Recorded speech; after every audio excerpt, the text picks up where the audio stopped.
Bonjour, cette semaine dans la Tribune des travailleurs, les jeunes refusent l'avenir de guerre que Macron veut leur imposer. Le 27 novembre dernier, Macron a prononcé un discours dans lequel il a annoncé mettre en place un nouveau service national.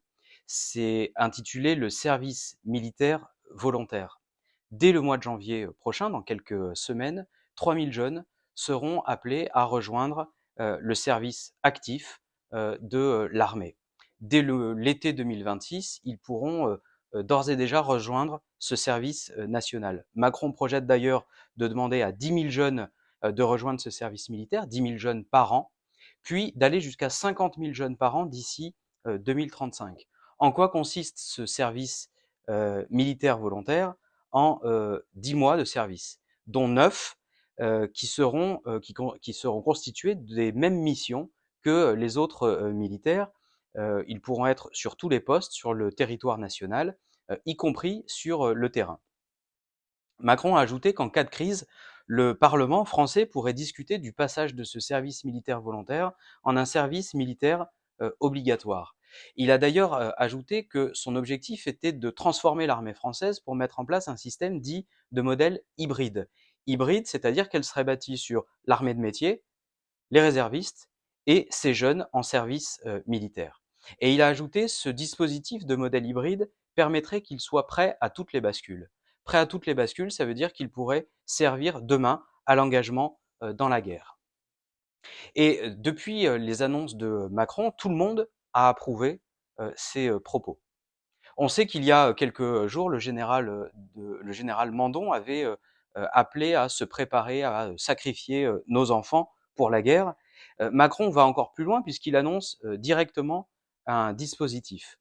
Ce dispositif est donc largement approuvé. La hiérarchie militaire soutient les propos de Macron, le Rassemblement national trouve que ça va dans le bon sens, la droite, les macronistes, etc.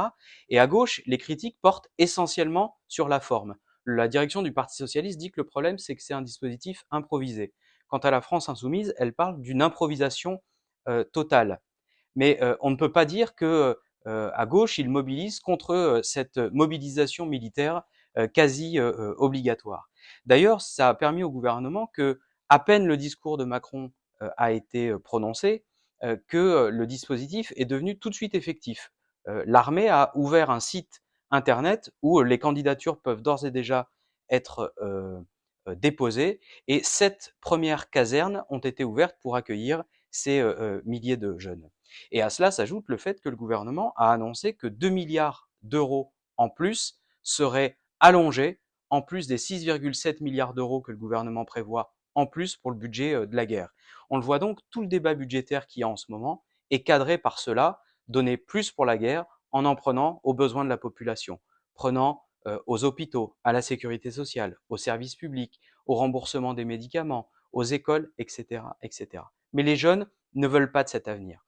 Le 29 novembre dernier, 54 jeunes délégués de 18 départements se sont réunis autour de l'appel « Les étudiants ont faim ». Ils ont collecté 4300 signatures dans les universités, les facs et ailleurs, et ils se sont réunis non pas pour se plaindre, mais pour agir, pour s'organiser, parce qu'ils savent qu'ils sont les premières victimes de cette politique. Ils organisent des pétitions, des délégations aux conseils régionaux, aux CROUS, ils envahissent les conseils d'administration qui prétendent couper dans leurs enseignements. Ils ont des revendications, ils les ont fait savoir, on lira dans la Tribune des travailleurs ce qu'ils veulent. L'un d'entre eux l'a dit explicitement, nous ne demandons pas le luxe, nous demandons juste les moyens de vivre, d'étudier et de nous construire. Et ils ont donc pris des décisions d'organisation en ce sens que vous lirez dans la Tribune des travailleurs. En réalité, en combattant pour leurs droits, de la même manière que les travailleurs, ils agissent par eux-mêmes pour en finir avec le capitalisme, porteur de guerre, de misère et d'exploitation.